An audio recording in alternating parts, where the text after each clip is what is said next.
Hello and welcome to the second day of 8 of the Amgen Tour of California. Yesterday we were based in Escondido. Today we've moved north for the start in Murrieta and the Vineyards of California. The longest stage of the race brought to you by Visit California of 124.1 miles. It'll all end in Greater Palm Springs at the base of the famous tramway here in the heat of the afternoon in the Californian desert. Let's have a look at the standings. This is how they crossed the line yesterday. The Dutchman in the lead is Vestra, just a few seconds spread over the main field. Mancebo and Peter Sagan. Hi everybody, I'm Phil Liggett. Alongside me is Paul Sherwin. Paul, we have a breakaway on at the moment. They've gone over the top of the middle climb with a lead of 10 minutes. But more importantly, this is a 5.5-hour race today. Now, the mean temperature here normally at this time of the year, about 93 degrees Fahrenheit. Today, it is forecast to hit 108 degrees. How are they going to cope with this? Well, actually, I heard from Eric Heiden. You might remember him as a 5-time Olympic gold medalist. He's the physician for Team BMC. He, as a physician, believes in prevention being better than cure. He's told all of the riders on BMC to drink from the get-go. Yesterday in the race, they went through 140 bottles in the team car. Today, they've loaded up with 200. Some of them will be just water, some of them will be electrolytes. But for them, they've also got a big job towards the end of the day. They want to make sure that TJ Van Garderen gets into the corner at the bottom of this climb in the first 10 positions. They realise that this stage is so important. All right, well, we'll take a look at the mat, and I can tell you in the breakaways, Pat McCartney, he is the new leader on the road, Paul. We've left Murrieta, we're headed over the big climb, and then the big finish here. Yes, as you say, halfway through the early part of the course, they went through the town of Hemet to get themselves the sprint bonus point, but the mountain centre was 5,800 feet in altitude before making their way down into Palm Desert through Cathedral City before the final turn to the summit of the big mountain here, which is what everybody's talking about today. Have a look at the profile of the map. They started on the flats, they stunt over the top of this very big climb. There it was, mountain centre, but it's all to me today about the end of the stage.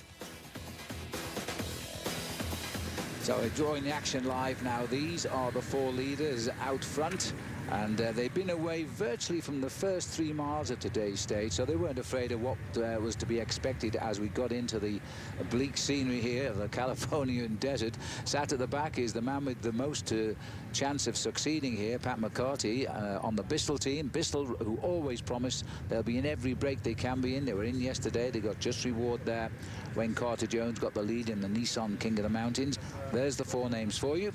Ben Jacques Maines used to be on the Bristol team, now rides on the Gemis team. The time gaps on the right there are what they lost yesterday. Enormous time gaps indeed, as we're looking at them at the moment.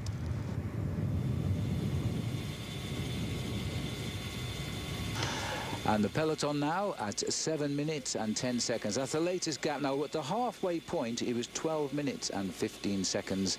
The best gain that they got, it was enormous.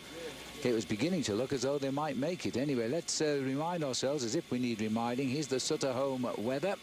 108 degrees Fahrenheit. The wind is light. That's some relief, I suppose. And the forecast is hot and getting hotter, I think. Now, around 93 degrees is what they expect in this region at this time of the year. It's exceptionally warm. The highest ever recorded temperature in the area is 116 degrees. That's the record high, and we're going to be not far away from that. All right, well, as we commence our coverage, let's first of all check in with Perino, and this is brought to you by Nissan. Inside the race. I tell you, we got a little respite from that heat that you were talking about when we went over the at 90 degrees. But as we go into the desert now, you can again. I'll tell you what, there's been some action early on from Saxo Bank Tinkoff. Timmy Duggan and Jonathan Cantwell went down in a heap. And according to folks, had never seen the scene like we saw today, which was Cantwell got stripped entirely of his kit, was standing naked in the road, and they redressed him. He's got new clothes, he's got new bike, and he's off on his way. As far as Timmy Duggan goes, though, took a pretty hard hit to his chest, but those guys have regained the pack, and it seems like he is okay. But that is a scene unlike many folks around here have seen in a while. Thanks very much, Steve. Well, the peloton have really turned the screw a little bit tighter now. The gap is coming down physically. As we watch it, it's come back to 7 minutes and 5 seconds. All of the race leaders are in this big bunch after yesterday's opening stage. So it's barren scenery, Paul. It is scorchingly hot with the reflections off these barren rocks as well. The riders are putting on one heck of a show. It's the longest stage of the race, 124 miles, and that's just on 200 kilometres for our international viewers. And these boys now are taking the bull by the horns, as it were. Now, the tactics by BMC, they've already said they want to deliver their man, TJ Van Garderen, to the base of the finishing climb, very close to the front of the pack. Yeah, they realise how important this climb is. In fact, it's a real slog of a climb. It's 5.5 kilometres, 3 miles of climbing up to the summit, and it's important to get a good start. The gap coming down very smartly now at 60 kilometres to go to inside of 7 minutes. We've covered most of the high spots of the race this afternoon. We've gone over Mountain Pass. The riders are now on the descent. Then it's along the valley floor before they line themselves up for this 5.5 kilometre. And I have to say, Phil, having driven up it, I would call this a mountaintop finish. No doubt about it. It's a long straight road. It's one of those horrible climbs. Cyclists will know these long straight roads, you just never seem to get to the top. And it's got a 22% grade, which is steeper than 1 in 5 as they go up towards the finishing line. It's a nasty kick in. Nowhere near the height that they've been over already today, but a lot harder. The climb they came over today, the mountain centre it's called, was 20 kilometres in length or 12 miles, but it was more of a racing climb, high speed, than the grovel that they're going to get when they come up to the finishing line today. By the way, first over the top of the only climb they've had so far today was Ben-Jacques-Mains. He's on the Bissell team, so he did well. Well, he's not on the Bissell team, he's on his new team now. He used to be on the Bissell team. He got the 10 points. Pat McCarty got 9 points. Sylvain Chavanel in the breakaway, the Frenchman. He's given that some real strength. He got 7 points, and Scott Zwierzanski got 6 points. So we're expecting the heat of the day to peak at around 4 o'clock, and hopefully that's local time, of course. Hopefully the boys will be in just before then. Sitting at the back of the group there, you can see Sylvain Chavanel. He lost a little bit of time yesterday out on the course, but he's shown no respect at all to the heat in this part of California today, and he got himself into this early breakaway. And as I said earlier, they built themselves at one stage 12 minutes and 15 seconds advantage over the peloton. So there we are, and that's the bleak scenery the riders are facing here as we head towards Palm Springs. The race has never been to Palm Springs before, as we're making our first start ever from south going north. Yesterday we saw the favourites really have to show themselves, because it was a very compact group that came down to the finish. TJ Van Garderen, David Zabriskie, Liva Resta. These are the men we are expecting to challenge later today. Well, you could be forgiven for thinking we were promoting the first cycle race on the moon right now, because this is a very, very exposed and bleak landscape, and the sun is baking these riders today. Those are the 4 riders in the lead. The 16 seconds to the right of McCarty makes him. He's regained his 16 seconds and a whole lot more right now, but it is reversing, I'm afraid. The gap is now down to 6.5 minutes. It was out to 12.25. Well, the pressure on. No signs of a passion here, Paul. Every time our cameras pick up these 4 leaders, they're still working very strongly together, and road now about 34 miles still to go to the finish. That's about 56 kilometres. Yeah, but the gap is coming down pretty dramatically when you look at the length of the main field. And it's not only BMC who are very keen to be at the front end of the peloton this afternoon. I've noticed also, as we see here, Team Saxo Tinkoff also doing a lot of pacemaking. I must say that I thought the Australian Michael Rogers, who's the leader of this squad, was looking very, very good yesterday. And no, don't forget, he was an integral part of Team Sky last year that went on to win the race overall with Bradley Wiggins. Yeah. But Wiggins had to say a big thank you for guys like Michael Rogers. I think Rogers felt the legs that he had a couple of seasons ago, which is why he wanted to see whether he still had it in his legs to be a team leader. Well, if you watched the coverage yesterday, you'll have seen a long breakaway, and Carter Jones, the young American on the Bissell team there, he got 19 points in the Nissan King of the Mountains competition. This breakaway's really helped him to keep that lead in that competition for another day. So as we continue, let's go back and rejoin Steve Perino, as he's our Nissan Inside the Race man. Steve. Well, Phil, I had a chance to talk with the Bissell DS earlier, and they were saying that it was great they was in the break, but Sylvain Chavanel obviously looking for a stage win too. they, Omega Pharma Quickstep that is, had a different feeling about the fact that they've got a guy in there who's only 19 seconds back in the GC. From that standpoint, he said, hey, the chances of us actually getting Chavanel to the finish line with a win here are very unlikely because of that Bissell rider. But as you said, Bissell has been very aggressive from the outset, and he said there's nothing we can do about that. As you can see over my shoulder this way, we're dropping into the desert now, and we are told the temperatures are going to rise already 101 degrees. Yeah, Steve, you've still got an overcoat on as well. I think you're very brave out there today, but you are on the back of the motorbike, so you've got to be careful, I know, but it is so hot out there today. These boys are getting on with the job in hand, as professional cyclists do. There's confirmation, 105 degrees Fahrenheit.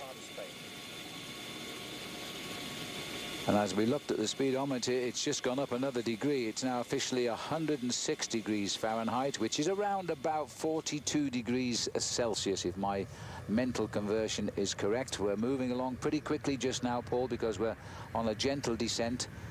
The big drawback is, as Steve Perino has told us earlier, the big drawback is that in this breakaway is Pat McCarthy, only 16 seconds behind overnight. He's also taken the only sprint of the day so far at Hemet. So, in fact, he got 3 seconds bonus for that. He's only 13 seconds behind. Yeah, well, there you can see that's McCarthy we're looking at now from Team Bissell. And yes, I think if he hadn't been in this breakaway might have survived on a day like today. He was the overall winner of the King of the Mountains in the 2011 Amgen Tour of California, which is quite strange. The two riders in the team, you've got Pat McCarthy and you've got Jason McCarthy, and they both won the King of the Mountains a couple of years apart. And in the breakaway there, Ben Jacques-Mains on the Jemis team, he's riding his 8th Amgen. He's one of only 3 riders who's ridden all of these Amgen Tour of Californias. Comes from Watsonville here in California, very popular rider. He's seeing the whole concept of this race in just 2 days. Yesterday, he had to wait for his fallen teammate, Cuban teammate, who was left on the road, and bring him in. So he's lost a lot of time. So he would be, and we've got a flat tyre here for one of the Champion Systems riders. Well, this is not a great place to have a flat tyre, especially at speeds like this, because as you can see, all the team cars are going by. He didn't have much chance to actually signal to the race referees, and he's waiting for his team car. He's probably going to lose because it takes about 15 seconds to change the front wheel, but having stood at the side of the road, he will have lost himself, I would think, Phil, around about 30 seconds. Well, this is the Hong Kong rider here, King Song Woo. First time he's been here, and this is just another progression of how the Asian riders are coming into the full world of professional cycling now. They're becoming very strong, the Chinese as well, and the Malaysian riders. We're seeing them ride all over the world now, and the Champion System do have a big influence in Asia, and so that's why they've taken this rider. He's got a tough chase, though, on his hands, but at least it's downhill. Absolutely. Well, it's interesting because when you look at the Asian riders, they've been actually very dominant over the last few years in sports on the track, like the Japanese in the Kira and the Malaysians then starting to come in with some very good sprinters, and now all of a sudden they've turned their eyes over to the road racing side of the sport of professional cycling. Now these riders, they're pretty much away from the top of the climb. They're onto the Valley Road. They'll be heading now into Palm Desert, which is a beautiful area in the Greater Palm Springs area. In fact, if you are interested to know, Phil, Bill Gates has got a house down here, so he obviously likes to come down with most of the snowbirds to get away from the cold up in Seattle in the winter. No danger of cold here. It never rains in this region, as the riders, you can probably tell that. A very small light rainfall if it ever happens, but at the top of the tramway the snow does come, and the people often take that tramway in the winter because they want to actually go and literally play in the snow, but down at the bottom it's pretty warm. A lovely shot at the whole peloton here. That's the big pack in French as they swing round that horseshoe bend, and it's Saxo Tinkoff driving at the front.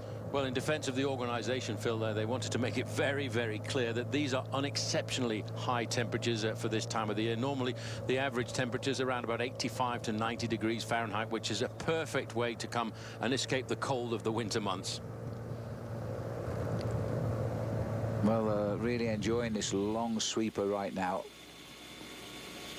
They'll be doing speeds of 50 miles an hour, maybe even a bit quicker. Now, we did hear a call on race radio that Vestra, the race leader in the yellow jersey, had a flat tyre. This is proof of that. He's back on his bike. He's the man who won yesterday.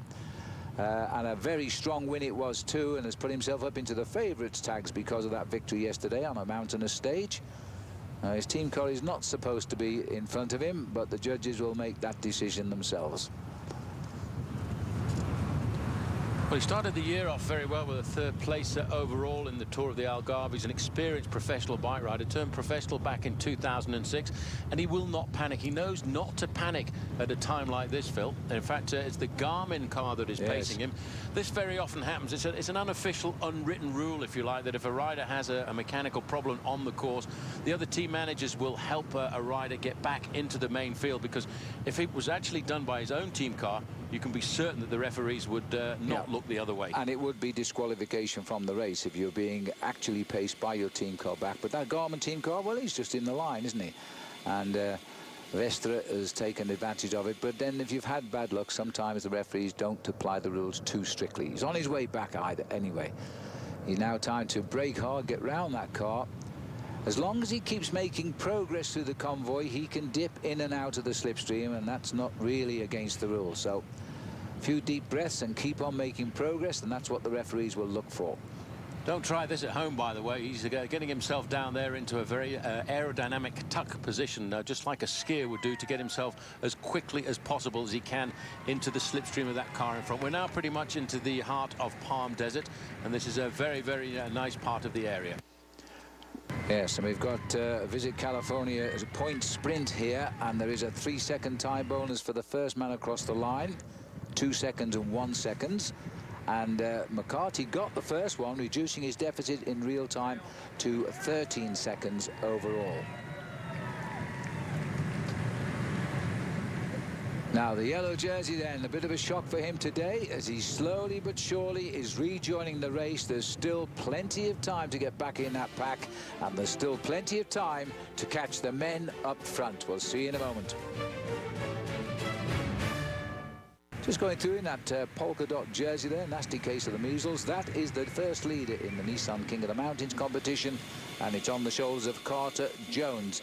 Now there's the yellow jersey to the right of our picture, so he's just this moment, as we've entered Palm Desert with the peloton, rejoined the field, and like all good race leaders has gone straight to the front to let them know he is still around. All right, well, let's go back and have a look at our Nissan inside the race with our man on the bike, Steve Perino.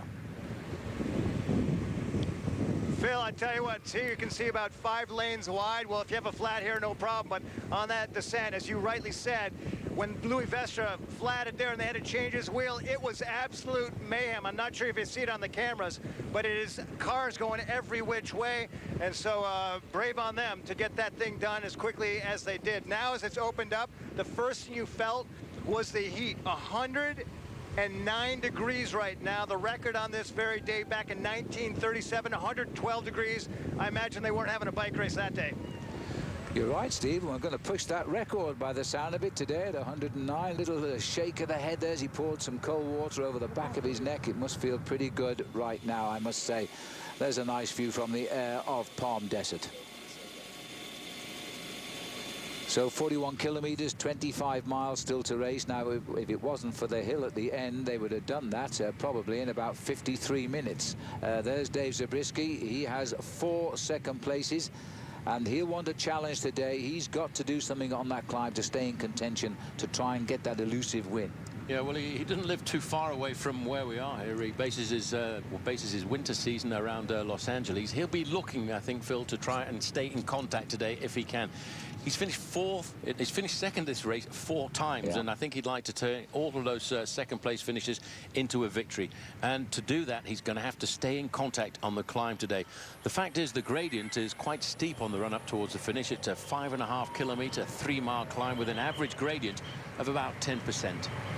You have to hand it to the riders on the Bissell team. You know, they said that they come here to ride hard and get in every breakaway, and 2 out of 2 so far. So there we are as these 4 riders go through. We've just seen Pat McCarthy in the shot there. He's officially the leader on the road at the moment. So now for more on the Bissell Pro Cycling. Generally, our attitude in the races is optimism. We like to go out on the attack, you know, take our chances, not waste any opportunities. So, you know, generally what this team has done and what we'll probably do is try to get riders in the early breakaways. Well, in 2012, I wanted to make sure we thought about every stage being a one-day kind of event. We wanted to be opportunistic, and I needed to look at how my riders could shape this race in a way that we were always kind of in the spotlight or in the headlines. And I think we did a fantastic job last year. We have some exciting riders that can do something in the overall, but I think to get a stage or to really show off, just our strength is going to be the big goal. Try to win a stage, maybe get a mountain jersey. We have two guys that have won that in the past, myself and Pat McCarty, and we've got some really good talent for the overall, but I think they're going to have to kind of sneak in there. So we'll see what happens. It's going to be an exciting race. And there he is, Pat McCarty. We've seen him talk, and now we're seeing him ride a bike, and they're doing exactly what they promised, to put men in the leading groups every day. They were top of the shop yesterday with Carter Jones, who's the leader currently in the Nissan King of the Mountains competition. And I think he'll keep that now, because I don't think he'll be challenging at the finish today, but there'll be names not in that competition yet. So as they drive on, BMC, as they keep, this is Brent Buckwalter on the front row at the moment as he continues to make his moves here. Another one of the many Americans on this squad, as Buckwalter of the USA leads for his American team. Well, once we're through Palm Desert, we're back out into the desert itself, I think, but we're bound for the finish up at the tramway in Great Palm Springs a little later on. See you in a moment. So welcome back as we look down to the peloton here. They're still in Palm. Let's have a look at the Amgen Tour of California race leaders here. In the Amgen yellow, it's Vesta after yesterday. In the Live California, it is Vesta also in the sprint. You can only wear one jersey, of course. In the Nissan King of the Mountains, it is Casper Jones there, and the most courageous rider. This was yesterday. This is the breakaway from cancer winner, James Stemper. The two men who were in the lead for so long, he was voted the most courageous rider, and that's in keeping with the breakaway from cancer survivors patronised by this event. Jamis have got a team man up here. Well, down the back of the peloton just at the moment, but they've got Ben Jacques Mains in the breakaway as well. So the leaders making their way out. It's quite a little journey to clear Palm Desert before we get back out into the barren countryside. As they continue, the gap continues to fall. It's inside 6 minutes now. There's still a little way to go, 22 miles, about 35 kilometers still to race. There's time to bring them back yet. Well, you look at the speed, that is a very, very angry peloton this afternoon, and that's because there are a number of teams at the front doing quite a fair amount of the pacemaking. You're looking at James Stemper here. He was one of the riders in the breakaway yesterday, and he was awarded the prize for the most aggressive rider. And I think anybody who was in that breakaway yesterday deserves that award. Well, there was the most courageous rider for breakaway for cancer, and the reason he was awarded that jersey is because the other rider with him in the breakaway, Carter Jones, he pulled on the Nissan King of the Mountains leaders jersey, so they gave them both a prize, and absolutely well deserved it was too. Just doing enough to keep these breakaways under control, going very slightly quicker than the riders up front, so they're chiseling the seconds off. But, you know, I think you could start the bottom of the climb, Paul, with a 3-minute advantage and still lose the day. Certainly, it's an unrelenting climb. It continues right the way up to the finishing line. In fact, it gets a little bit steeper just up towards the last kilometre. So here we are, working nicely together, doing what we call through and off, set the pace, swing off, let the man behind have a rest. These are the four leaders here. For 4 hours now, they've been beneath the hot sun. It was 93 degrees before they even started this morning from Murrieta. They're going to try and hang on in there and hope that this one succeeds, but the odds are against them. We'll see you in a moment. Welcome back. The longest stage of the Amgen Tour of California today, presented by Visit California. This is the man so far of the day today, Pat McCartney. He is still the race leader on the road. He's still enough time in hand. He started the day 16 seconds behind the leader. He is currently well in the lead by over 5 minutes, but it is showing reversal, and he's pouring that water away. Remember, we heard earlier from Paul that 200 bottles are being carried in these team cars today in crates of ice to try and keep these riders cooled down as they approach the tramway. It's a vicious climb. The steepest part of the climb is 22%. The red is where we've done, the green is where we go, and the steep bit of green, well, that's where we finish, right at the base of the tramway, just outside of Palm Springs itself. 20 miles left to ride, 32 kilometers to go. There's more help for the peloton now. Team Netap Endura have come to the front as well. Well, they're obviously getting anxious, Paul. If they do wipe out this breakaway, it's going to be a very nervous race for the bottom of the climb. Well, it will be. It'll be like a sprint for the finishing line, especially for the team helpers, because what they will try and do is they'll try and look after TJ Van Garderen, they'll try and look after Michael Rogers, they'll try and look after the guys in their teams who they feel can win the race overall. And then for the team helpers, their race is pretty much over at 5.5 kilometers to go. They will then take a back seat and ride up and try and survive the slope up to the finishing line. As our cameras show the oasis of Palm Desert below, the stark contrast of the hills around us here, and the riders know that before this day ends, they've got to go in there, and they've got to go into the hottest part of them as well. The weather forecasters said that the heat will reach its height at 4 o'clock local time today, and these boys, looking at my watch, should finish around 3:35. No, well, as they leave behind them, Phil, as they're moving the riders onto the right-hand side of the road. After all, they want to make sure they're keeping these riders as honest as possible. Having left Palm Desert behind, we're moving through the town of Rancho Mirage, through Cathedral City, before going into absolute downtown Palm Springs, and that's where they'll head their way up to the start of this climb up to the tramway. And what a climb it's going to be. It's almost like a little bit of a cauldron here, Phil, because you've got white rocks all the way around you. The road has been resurfaced right up to the bottom of the tramway, and it's real black tar, and that actually is raising the temperature just a little bit more, certainly a lot above the average ambient temperature for this time of the year, which is usually only around about 90 degrees Fahrenheit. Yes, I think I said a bit earlier that we spoke to a club cyclist about an hour ago. He'd just ridden up, and he said on his computer it was showing a reflective temperature of 122 degrees Fahrenheit. And for those who work in Celsius, that's 50 degrees Celsius. That's hot. Well, it is, but you know, all the team doctors will have talked to these riders, Phil, about the preparation for the race, and it's much more important to be prepared for the race rather than react to the race, and they'll be drinking from the very get-go on today's stage, keeping their liquids topped up. But you can see, by the way, these boys are tapping out the rhythm right now. These are the riders we call the domestiques, the helpers of the team leaders. Their job now is to close this gap down, which is back to 4 minutes and 35 seconds. They're not done for yet as we head towards the tramway. See you in a moment. Looking through the trees here, that was a brief view there of the way up to the tramway. There's a small oasis as you go up. Must have a spring running underneath it, I think, because there ain't no water on the surface, I can tell you. These are the riders in the peloton there. Number 71 is Thomas Agent. Caught a glimpse of him there. He lost 18 minutes yesterday, and we had him down as a pre-race favourite to win this race when we get to Santa Rosa next Sunday. But he gave it up on the first day in the heat of the sun.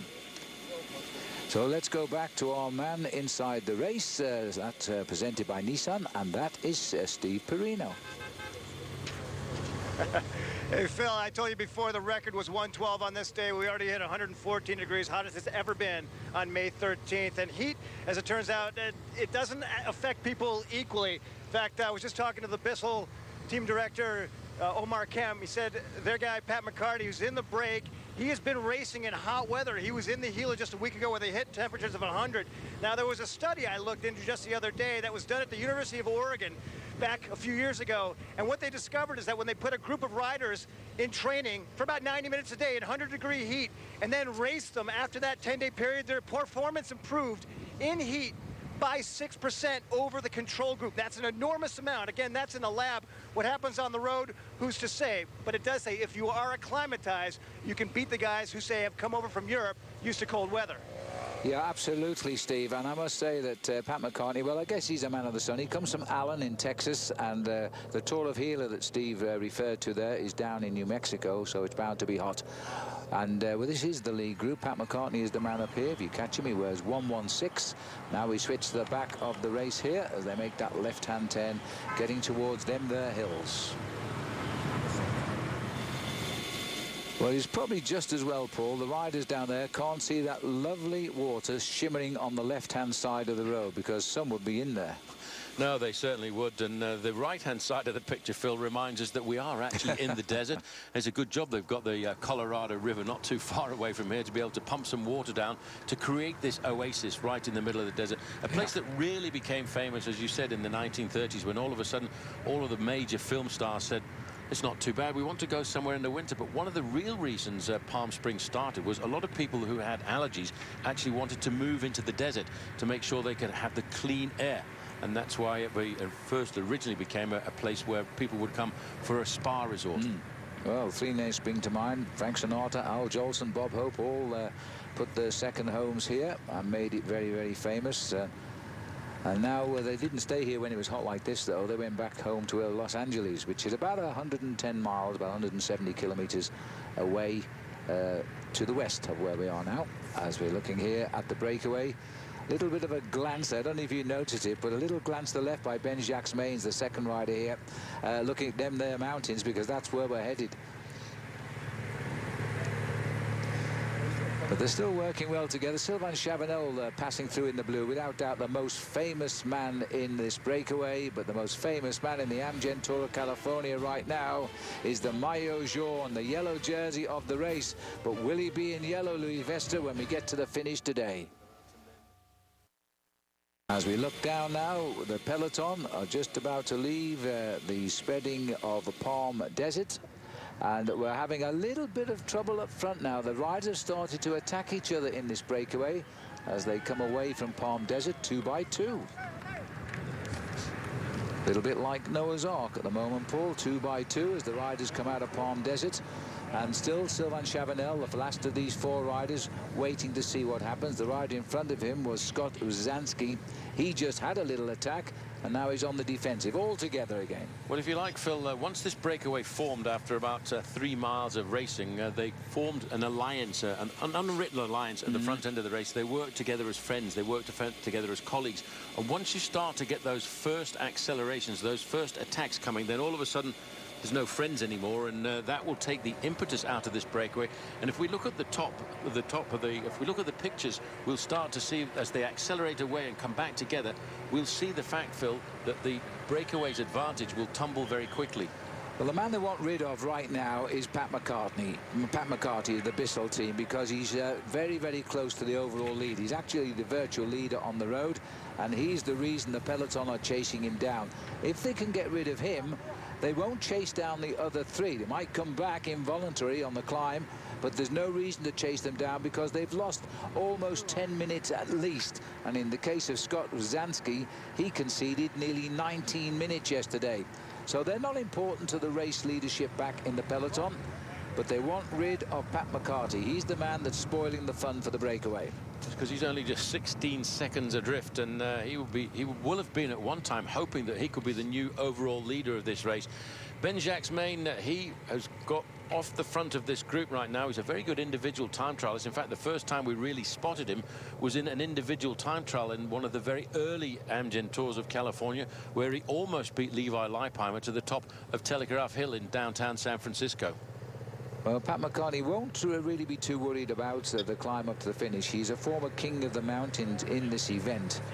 Back, I think it was in 2009, so he's not afraid of the climbs. But of course, after the longest stage of the race today, and most of it in front, the legs might tell him a different story.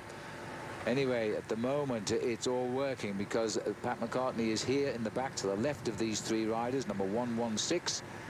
And he is at the moment overall, because he's picked up 4 seconds in time bonus. He's literally 12 seconds in time, and of course plus his gain on the road, which is 3 minutes just now. So he's still the leader of the Tour virtually. Well, Ben-Jacques Maines is actually doing a pretty good job there, Phil. He's got himself right now around about a 10-second advantage. He is a good individual time trialist, and he is now trying to time trial to the bottom of the climb. But I think with the aggression in the main field, every time we look at the clock, we're going to start to see it tumble as we go to the bottom of the climb. Now, what are they going to do about Ben here? He's a regular in this race. He's well known. You're right, Paul. He's a top time trial rider. As he now takes a look over his shoulder. Now, if they pick up those other three, he knows, Ben-Jacques-Mains knows, he's got a real chance of staying away here. And that's his plan right now, with 12 miles or so to go to the finish. So don't forget, you can follow the 2013 Amgen Tour of California on Tour Tracker, the app that gives you in-depth access and analysis of America's greatest race via the web or your mobile device. Free to download on your iPhone, Android, or on your computer at www.amgentourofcalifornia.com. These are the leaders as they are now trying to get themselves back up alongside Ben-Jacques-Mains here, who really wants to be rid of them, because Ben-Jacques-Mains overall is nearly 10 minutes behind, and the peloton may have given him his head for the line. Doesn't look like it's going to work out, but we'll find out soon. NetApp setting the pace at the front now. Plenty of teams willing to throw some men behind the chase. 123 riders took the start today. 4 are in front, the rest are down there. So sharp end of the arrowhead, if you like, of the peloton. The 4 leaders we've seen attack each other. For the moment, they are back together again. Ben-Jacques-Mains throwing in the towel. He was chased down by the other 3. Now, in that breakaway, it's only a question, I think, of when Sylvain Chavanel, the French professional in that leading group, will try to go alone for the finish. He will try to take it as close to the mountain as possible. He's the rider in the light blue colours as well in that leading group of 4, while the peloton very compact at the back. Yes, I don't think Sylvain Chavanel will have any fear at all, Phil, of the climb up to the finish. This man might, though, the man in the yellow jersey, Louis Vestre. He was very canny yesterday in his move. He jumped out of the pack with about 5 kilometers to go. I think probably happy by the fact he was joined by Francisco Mancebo, because then the 2 of them were able to hold off the charging remnants of the main field.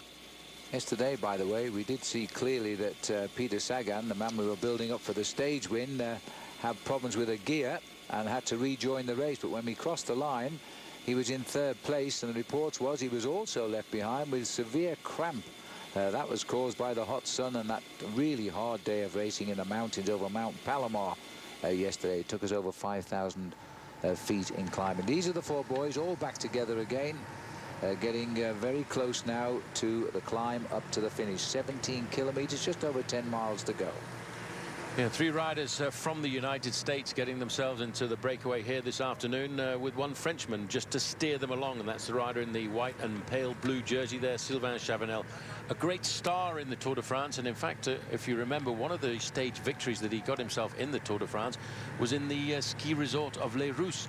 And on that occasion, having lost the yellow jersey, he actually got it back again. He really was a fighter that year. He was, both on and off the bike. He crashed as well. He's a character, that's for sure. A very, very strong bike rider. He'll be 34 years of age in June this year, just before the Tour de France is underway, actually.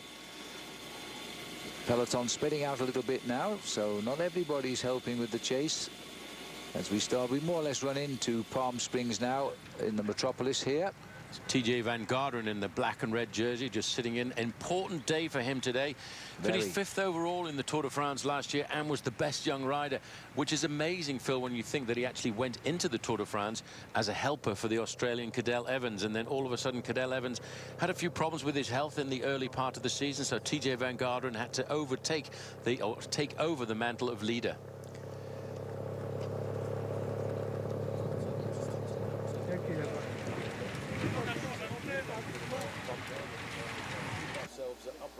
So as we look at the peloton there, and we saw, let's go to the start this morning, join Bob Rowe and have a look at the Nissan interview with Bob. TJ, any surprises on stage number 1? A little bit. I was kind of expecting it to be a Sagan bunch sprint with about, 50 guys. But with the heat, I think a lot of people were struggling, so it was just hard for any one team to control it. So that's why you're seeing jumps at the end, and a couple guys got some seconds that we don't really want to get seconds, but it's a long way. And previewing today's climb to the finish today, do you think it's going to be a general classification day? I think so. I think there's going to be some big gaps. And are you familiar with the last climb? I haven't done it, but I've done a little research on it, so I think I know pretty much what to expect. And it seems like the Vacances Soleil team highly motivated to defend the jersey. Does that help your guys' strategy? A little bit. I think it should take some pressure off our team. We have another strong team to control out there, and you know, we won't have to bring back every break like we were needing to yesterday. Brand new baby girl, has that changed your motivation at all, or your sleep patterns or anything like that coming into the Amgen Tour of California? Yeah, absolutely. It's motivation's super high. I mean, I'm not riding just for myself anymore. And yeah, there's a little bit of a sleep pattern affected, but once we got a system down, then I think everything got worked out, and I'm feeling really strong. Well, congratulations on your new child, and best of luck today, TJ. Thank you. Yes, well done. And the newborn there, her name is Rylan, and she was born earlier this month. And a lot of incentive now for TJ to try and deliver his very first victory in the Amgen Tour of California. He finished 4th last year. So he struck me there as a man who's relishing the approach to this climb. 2 riders getting away at the moment from the Optum Kelly Benefit Strategies team, or trying to get away. They've got their man up front, don't forget, in Scott Lazansky. The gap is still there, but it's inside 3 minutes now. But we're only 14 kilometers from the finish, and 7 of those are all uphill. But the showdown time is approaching. See you in a minute.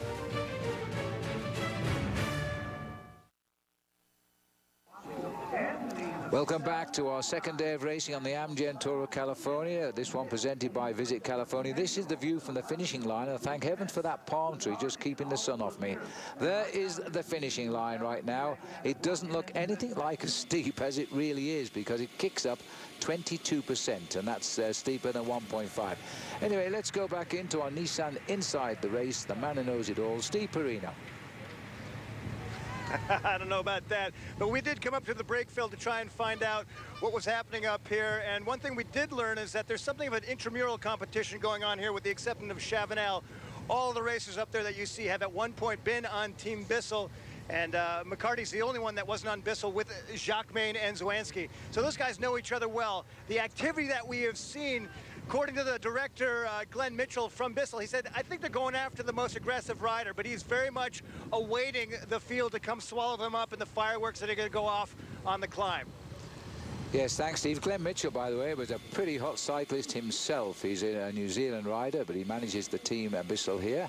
And there is the head of the peloton. There's still a lot of riders there, but don't forget we have 2 riders just off the head. They haven't been caught, and that's Jess Anthony and Marsh Cooper, both riding for the Optum Kelly Bennett Strategies team. And their idea is to try and steal a march and get onto these slopes a little bit ahead of town. Now we're going downtown Palm Springs. Keep an eye out. If you see Marilyn Monroe, you can't really miss her. She's about 50 feet high, and she'll be on the left of the picture. Yeah, an amazing sight. Beautiful place to come, and some very nice eating houses in Palm Springs, right downtown here. But for these riders, Phil, as you listen to the crowd, they really are enjoying the race. There's a big crowd on the slopes of the mountain when we actually get there, and they've been bussing them up since around about 8:30 this morning. And it was already 90 degrees Fahrenheit at 8:30 this morning, but the riders just being pushed over to the left here to keep them as they leave the springs, heading up towards that left-hand turn. Now, looks as though Mancebo's got his boys on the front. That's Mancebo, and he really is the man that could pull it off today in the green jersey. He was second yesterday. He relishes the climbs, and he's had a high 5th place finish in the Tour de France. Bases himself here in the United States, and he's on the 5-hour Kenda team here at the moment. 5-hour NG team, I beg your pardon. 2:05 the gap. 10.4 kilometers left. That's 6 miles of racing to go, just over. And the last 4 all uphill. So, quick calculation, about 1 3/4 miles before we turn onto the climb.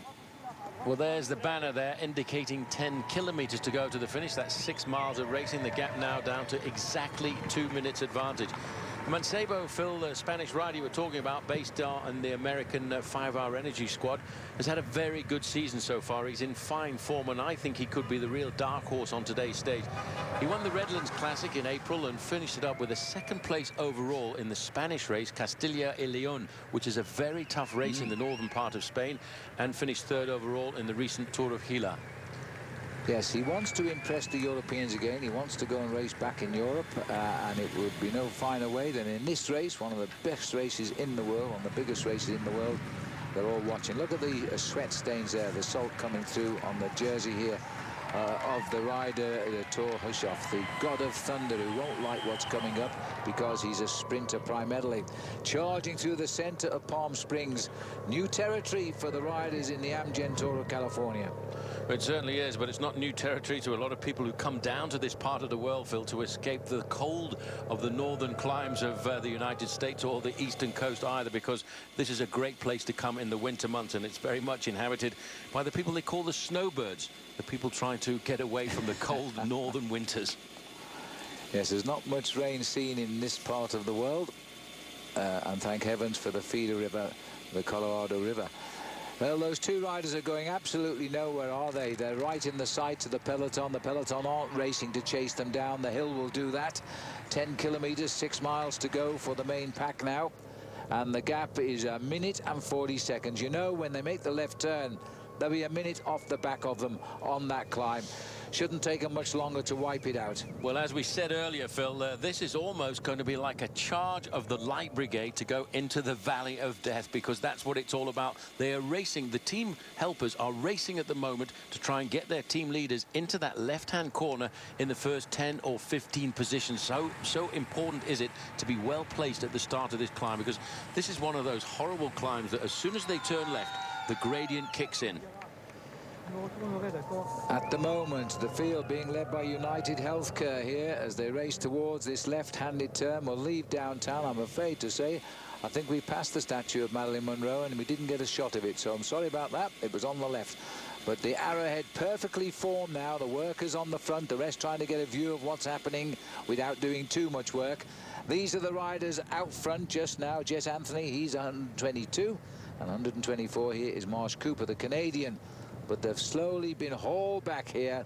Waste of energy. Save a bit for the finish, boys, and get back in the heart of that peloton. By the way, Phil, if you're still a little bit concerned about the statue of Marilyn Monroe, I actually went out last night and took a photograph, so I'll share it with you. Right, so that'll be on Paul's Twitter account today if you want us to get a view of it. Okay. 111 degrees. Now, the highest recorded in this area was 116 degrees Fahrenheit. We're running it close today, aren't we? No, we certainly are, but it's going to be a lot hotter in the main field when they take the left-hand bend. Wow, it is hot, isn't it? People in the United Kingdom, where of course I come from, I must tell you, will not know temperatures like that. This is our aerial view here of the peloton, brought to you by Visit California. And that's changing shape all of the day now as the riders try to reposition themselves. It's like a giant fat worm, isn't it, as we head up towards this left-hand turn. Well, we'll take a break, but when we come back, that's where we're headed, and we'll be looking all the way to the finish. Who's going to win today's stage? Who's going to lead the Tour?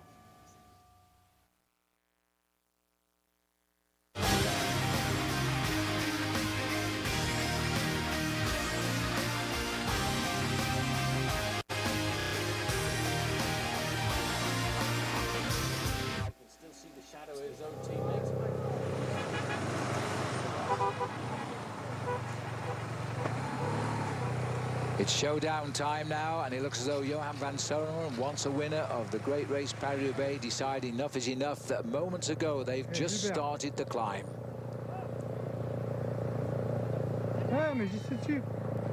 Philippe Gilbert checking over.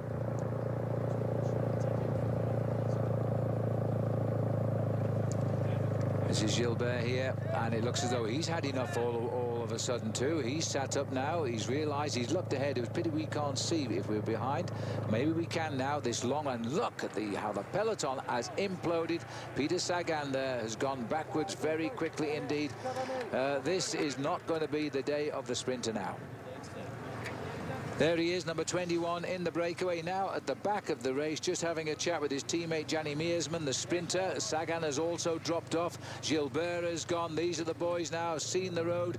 This is a battle now of the men with one ambition, to win this race in Santa Rosa. Well, Peter Sagan, Phil, can come back over the next couple of days. He won 5 stages of the Amgen Tour of California last year. This stage is not going to be for him, but from stage 3, 4 and 5, watch out for this man, because when he comes out of the pack, he is exceptionally fast. Now there's a very good move here coming off the front. Well, this looks as though it is Jens Voigt here beginning. That's not Jens Voigt as he starts here. They're trying to soften this up for Andy Schleck. I wonder if that is the case. Radio Shack have got the riders right where they want them here. Bob Jungels is nearest camera. He's the man who shares with Jens Voigt. That Jens Voigt shares the room at night, and on the far side you can see Jungels was alongside Jens Voigt. But this now, these are the riders, Phil, we're looking at here who are going to win the Amgen Tour of California overall, and they really are throwing all of their punches. This is the damage that's been done at the back end of the race. Number 13 slipping backwards there, Caleb Fairley. It really has shed all of the riders off this peloton, and you know, there's still 5 kilometers or 3 miles to go to the finish. It doesn't ease up now. In fact, it kicks up rather nastily in the middle, and it finishes on a 22% grade at the moment, just going past us there. I think I didn't quite catch his number. I think it was Zubeldi who was going past there. Could be wrong there as we watch here. Omega Pharma Quickstep, the rounded shoulders here. Riders in big trouble. They won't like to see 5 kilometers to go, 3 miles to the finishing line, as one by one the riders are cracking a big time. That's and this is Andy Schleck at the moment, who has also decided, I'm a little bit surprised at this, but the heat has got to them. There's a little select group of riders going away at the head of the race. Schleck has now gone. Well, I think Radio Shack will be counting on the American rider on that squad, Matthew Boucher, and maybe the Spanish rider, Jaime Zubeldia. Carter Jones has gone as well, the leader in the King of the Mountains, but it should be okay for one more day in that leader's jersey. Yep, you can see the damage, and if you look right the way up through the middle there into the canyon, that's where we're heading to. Yellow jersey. Yellow jersey's gone. We'll have a new overall leader tonight. That's not really a surprise to me, because Louis Vestre was good on the flat yesterday, but today I think it's one mountain too far. Well, the two most coveted jersey in world cycling, the yellow jersey of the leader of the Tour and the rainbow jersey of the world champion, and they're both being left up behind on the climb of the tramway, and these are the men doing the damage. TJ Van Garderen dead center there with his zip undone, and the red jersey looking pretty cool. Just over on the right-hand side, slipping off the back, the American national champion Timmy Duggan. He's coming back from a nasty injury in the month of January, but he worked as hard as he could for his teammates and his team leader, who's the Australian Michael Rogers. Van Garderen over on the right-hand side, just popping his head round every now and again in that black and red jersey, keeping an eye on everybody else. Well, I just hope that these boys know what they're doing, attacking at this stage of the race. No reaction coming. It could have been Lucas Yusa, who just jumped away for the United Healthcare. Well, he understands that California comes from the Napa Valley, where it's also pretty hot. Not quite as hot as it is here as we climb the tramway. No, this is Yusa here. So it's another one of his teammates. Maybe Jeff Lauder's made the move.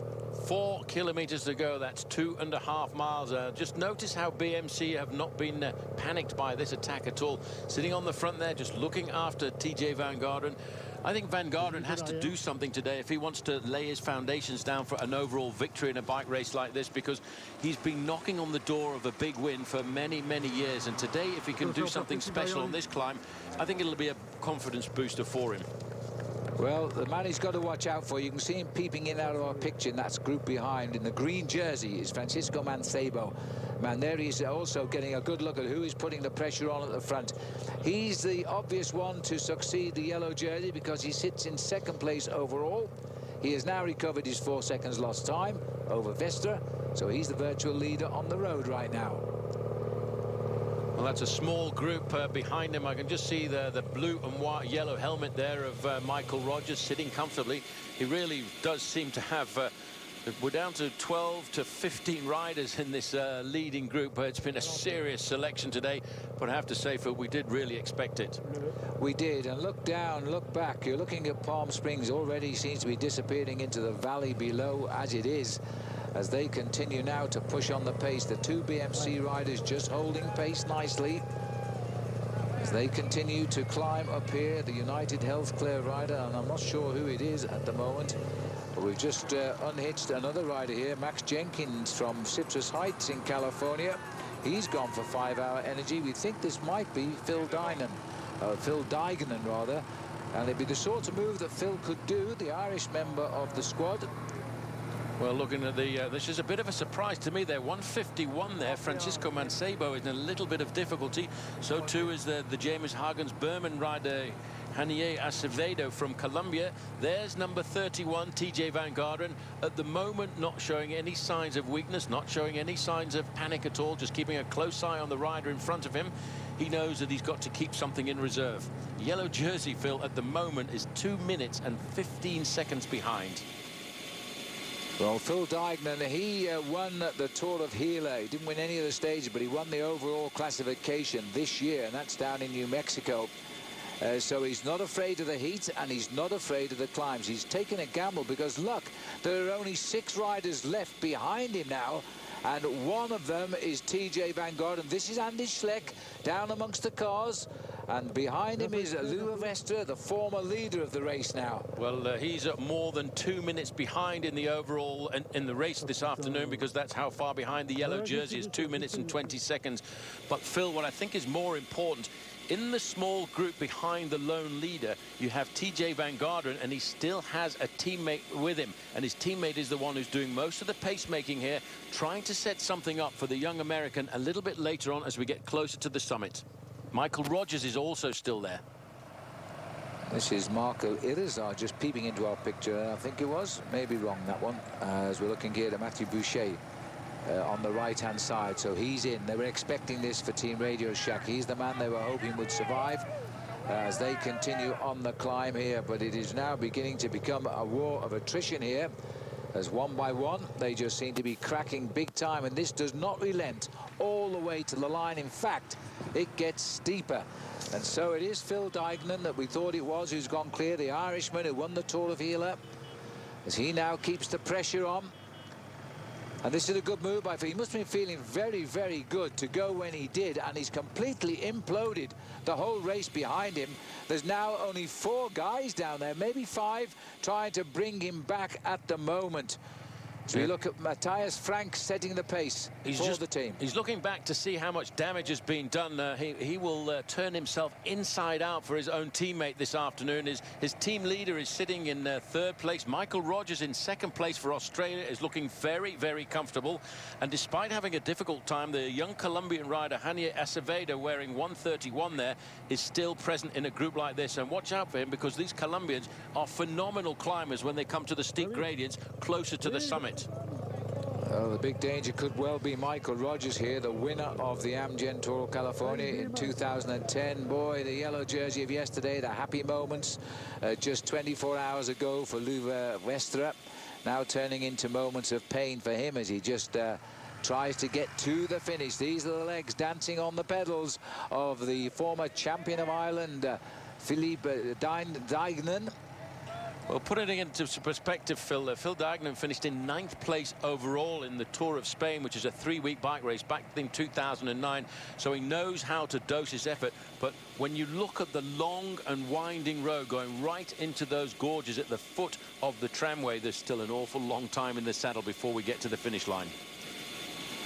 Well, it's come down to the riders. One of these riders, I think, will be the winner of the Amgen Tour of California in Santa Rosa next Sunday. Matthew Rogers, Hanier Acevedo, a little bit of attack. It's gone by Acevedo, who's made the move.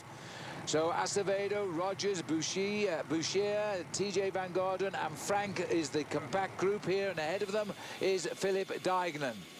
Well, Acevedo, I wasn't surprised to see that move coming from him. He's a very, very good climber, and the riders from Colombia have no fear of climbs like this at all.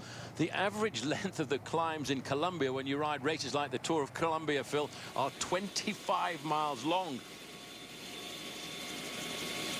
In fact, Acevedo won the first stage of the Tour of Gila this year and finished well up in the overall standings.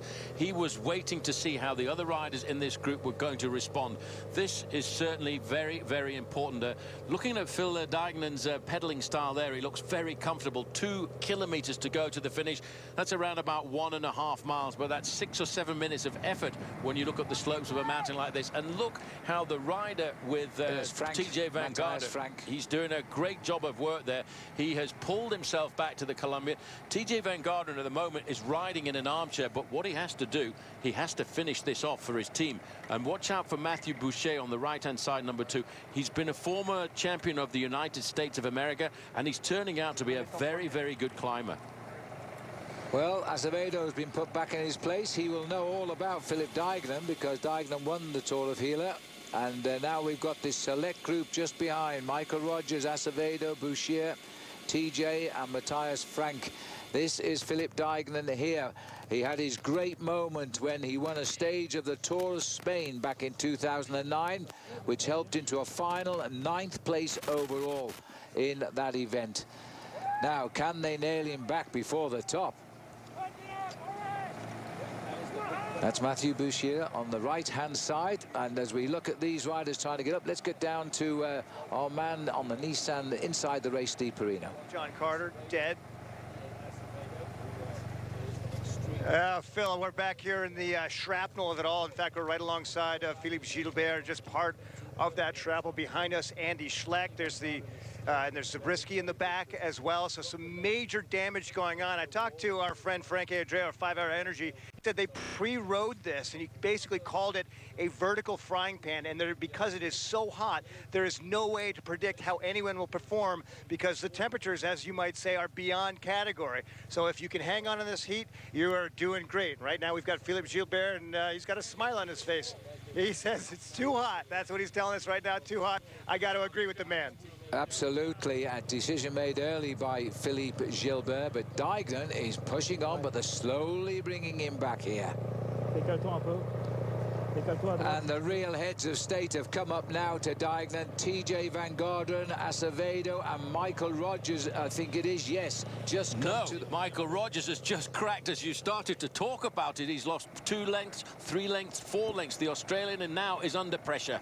Well, he's just off the back of the lead group at the moment, and it could give us 4 riders up front, but we certainly lost Matthias Frank and Boucher. Those are the 2 riders, but Rogers nearly came across. Now Dijkman has gone round and Rogers will get his back wheel. But this looks to me as though this is the moment TJ Van Garderen is going to show his strength. Well, you know, Phil, we've seen this young rider develop over the years to become the man who finished in 5th place overall at the Tour de France last year. He's grown in stature, he's grown in confidence, and that's riding alongside riders like Cadel Evans and George Hincapie over the last couple of years. But here he is riding with the confidence of a leader of his team. He came to this race as the leader of BMC Racing. He wanted to win this bike race overall. You know, he's been the best young rider in the Amgen Tour of California. He's been the best young rider in the USA Pro Cycling Challenge and in the Tour de France as well. But now what he wants is a big victory, and this could be the foundations for that. Well, he's opening the gaps now. I think Rogers has just sat up. Philip Dijkman got out of the saddle and is coming clear. We are going under the Kenda final kilometre here now. 1 kilometre to the summit. It gets a little bit steeper as we hit line, believe it or not. And, you know, it now looks to me as though TJ Van Garderen is going to have to go clear, and he's got no choice with his time gains. He's going to finish up in the yellow jersey with a long way to race to Santa Rosa.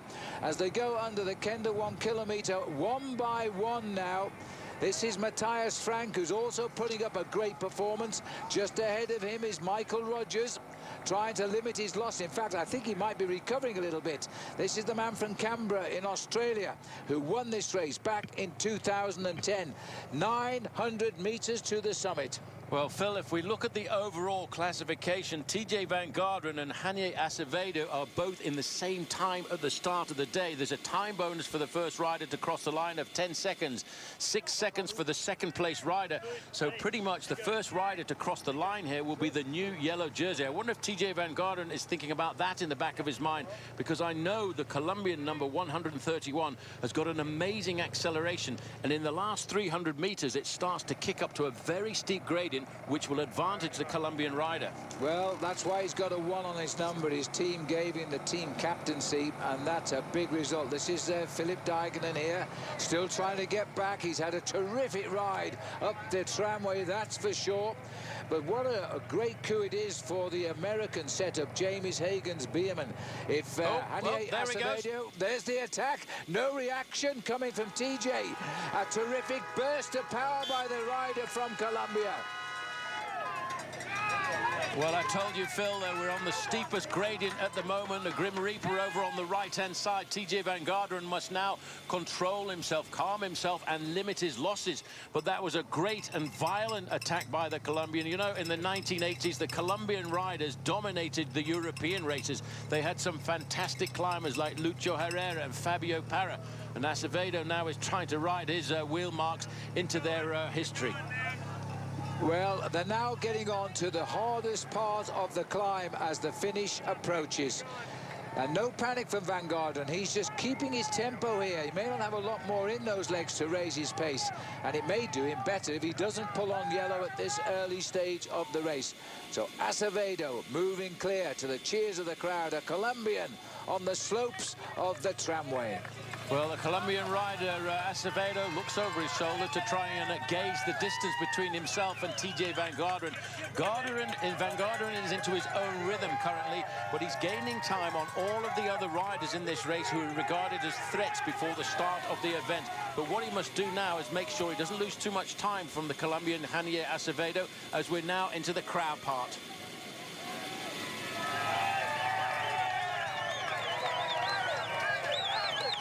Keep right here, Janier, otherwise you'll be in the television compound. The finish line is to the right as he comes through now, and TJ Van Garderen knows he's gaining on everybody except the Colombian.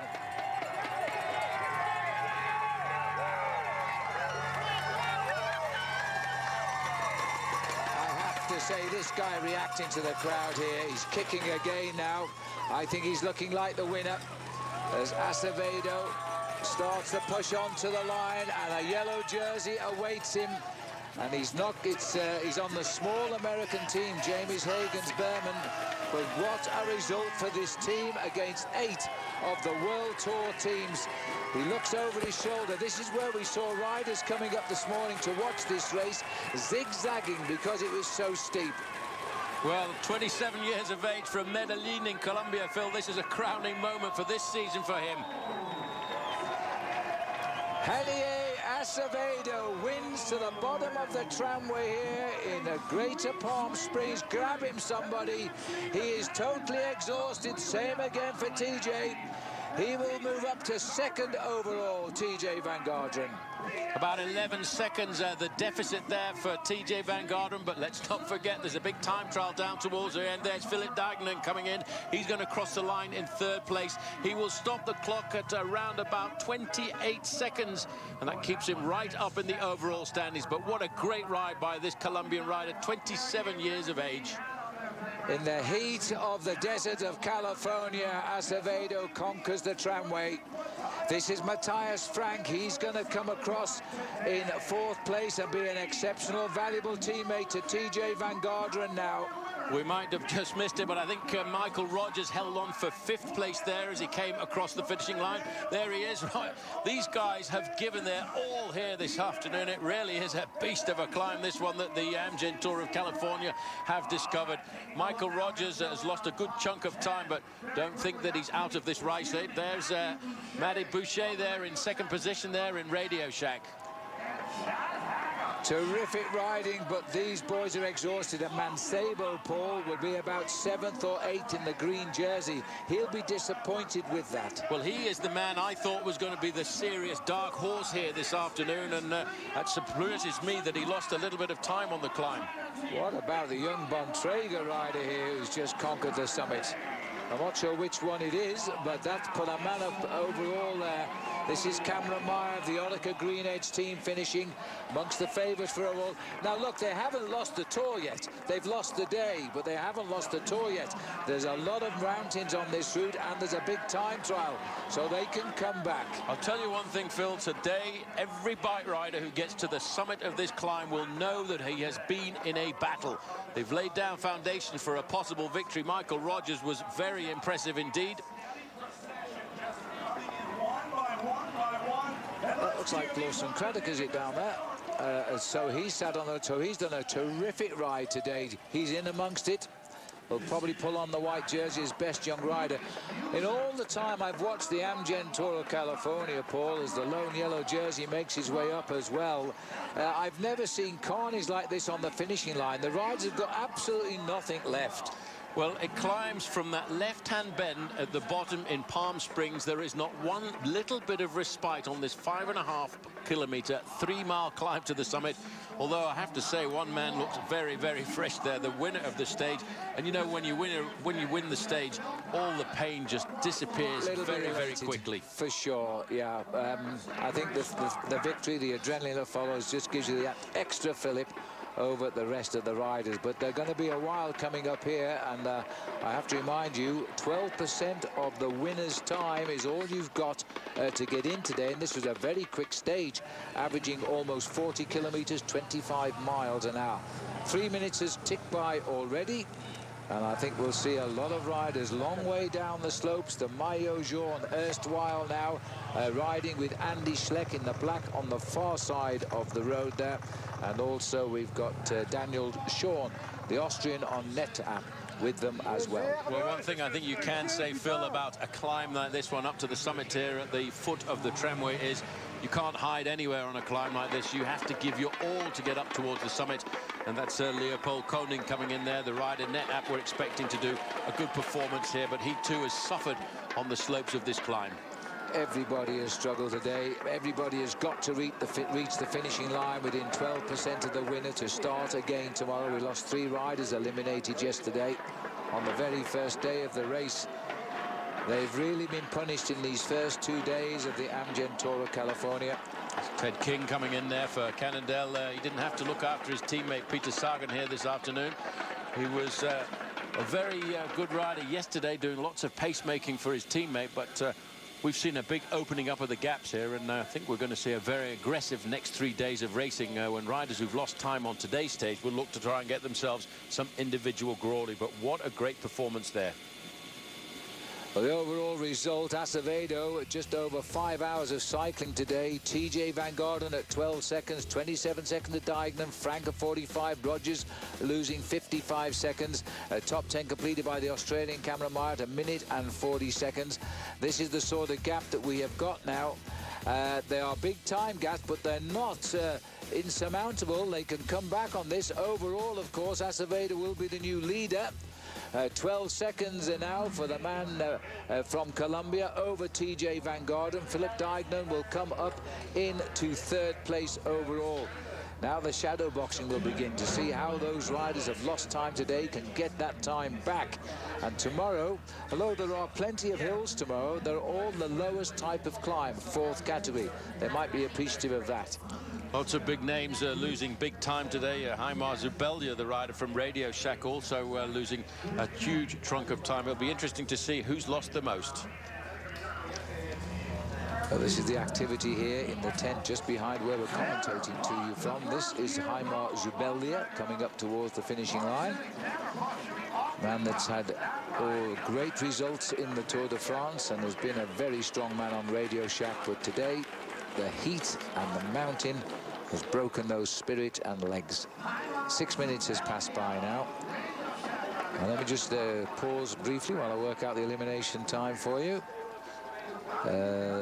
It looks to me around about 33 minutes will be the elimination of the riders today. This is back in the tent and just obscured there. TJ Van Garderen. He won't be unhappy. He gave a few seconds and that's all. That's Matthias Frank alongside him. He's proved to be a valuable teammate now. Meanwhile, back on the slopes, a brief glimpse there. The yellow jersey still a way to go. This is one of our crash victims yesterday, but he'll liven up very shortly because his teammate, Jani Acevedo, is now the leader of the race. Now, this looks like one of the rides, Amiga Farmer Lotto here, Amiga Farmer Quickstep, and this looks as though the sun has got to him. At the moment, it is in fact Peter Seri, the Belgian member of the team, and I think he's yet to get to the finishing line. He's sitting on the road here. I think the sun has got to him, and he hasn't finished the stage, so if he's going to continue, they're going to have to get him off the road and on his bike. He's got around about 32 minutes behind the winner today to get in. But it just shows you how the heat here has affected this race today. This man comes from the cooler climate of Belgium. The effort of the riders counting the pedal strokes to the summit of the mountain, and it can't come quick enough now for this NetApp rider. We had the problems yesterday. Riders were going to hospital. Taylor Sheldon, rather, the Australian, he went to hospital and had 2 bags of fluid for rehydration. He gave all. This is the man who's waiting for the yellow jersey. We'll see him pull it on, so we'll take our break, and when we come back, we'll be getting ready for the podiums and any interviews we can give you. See you in a moment.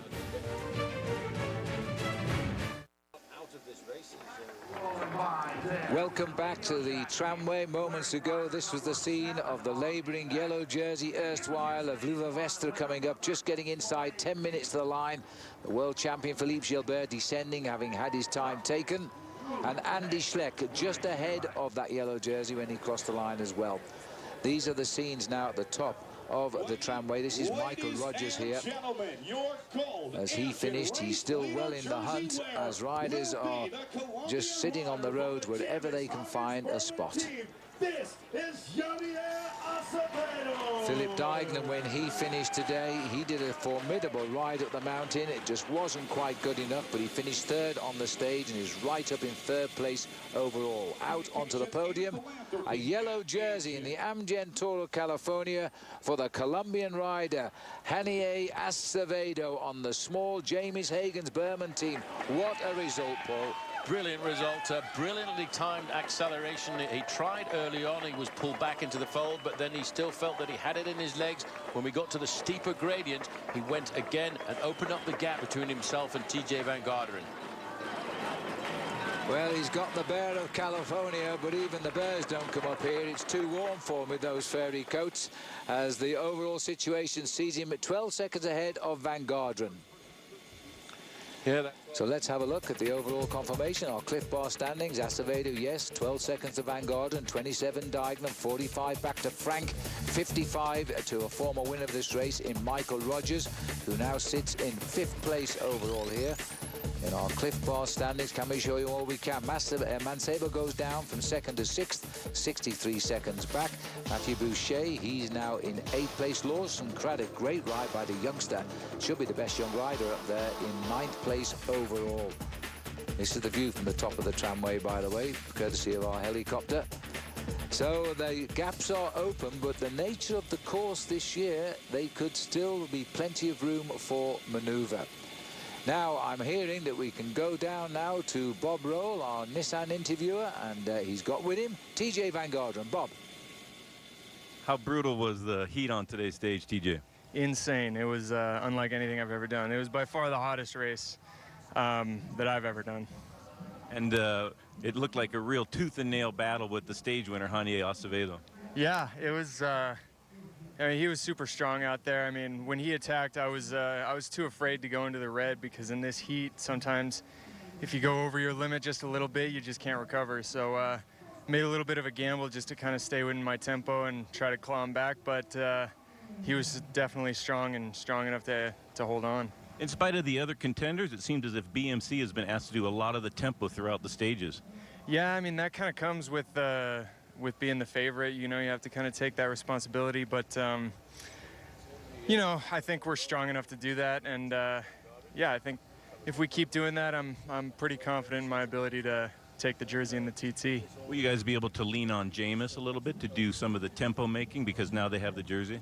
Yeah, I mean, obviously they have the jersey, so now they have that comes with some responsibility. I mean, if things really start to get out of hand and their team is struggling, I think we'll step in and help them out a little bit, but certainly it's up to them to defend.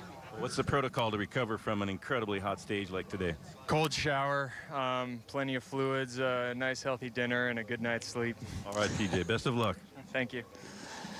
Thanks, Bob. Well said, TJ. Yes, they've put the pressure on the young team now from America, James Hagan's Berman, to look after their man, and TJ will be watching for any weaknesses there. The TT he referred to is referring to the individual time trial, when you get the chance to get your time back. And that's at San Jose this year, and it's on Friday. And the last couple of miles of the climb is uphill. The riders having to decide whether they change bikes from the traditional time trial machines to their mountain bikes. By that I mean mountain road bikes in the time trial.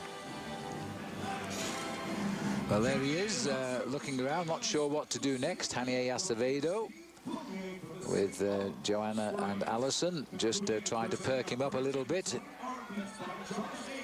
This is the scene at the base of the tramway. On the left there is TJ Van Gordon. I think it's the best result possible for TJ, Paul. No, I agree with you, Phil, because as far as he's concerned, he does not have to control the race right now. It's going to put a lot of pressure onto this Continental team, James Hagan, Berman.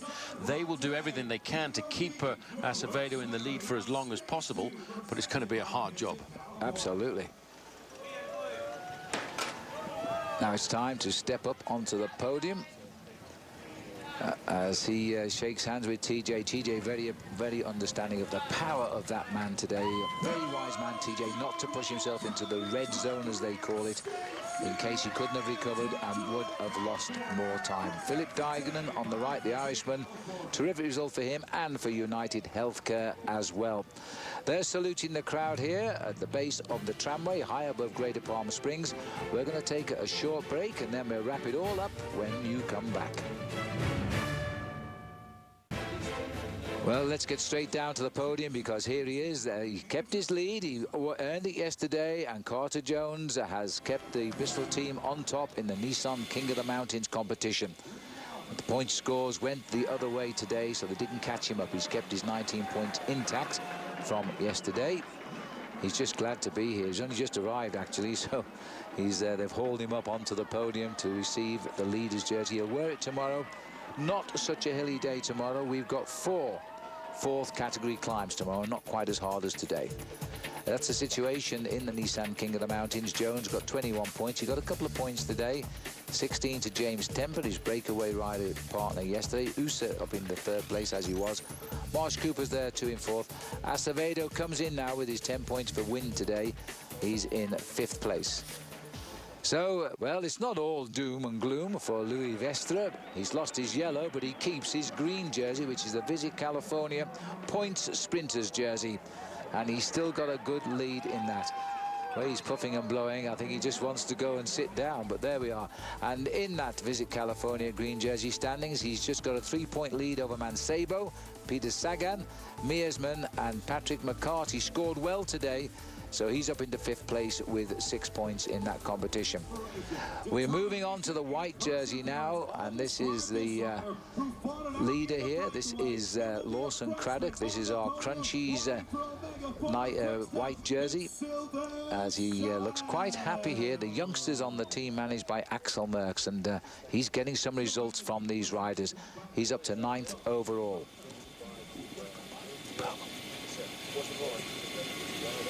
So, as we look, let me remind you, tomorrow, stage 3, we go Palmdale to Santa Clarita, 110.3 miles. We'll be with you 5 p.m. Eastern Time, 2 p.m. Pacific Time. And tonight, don't forget, we will show you the stage 2 rear, 11 p.m. ET, 8 p.m. Pacific Time. So don't forget, learn all about our schedules on NBCSports.com, and that's where you'll find about where we're going tomorrow in detail. Our wardrobe provided by Champion System. Our thanks to them for that. Don't forget, up next, NHL Live, followed by Game 7, the New York Rangers versus Washington Capitals. It's all happening here in California today. We'll be with you again tomorrow. Goodbye.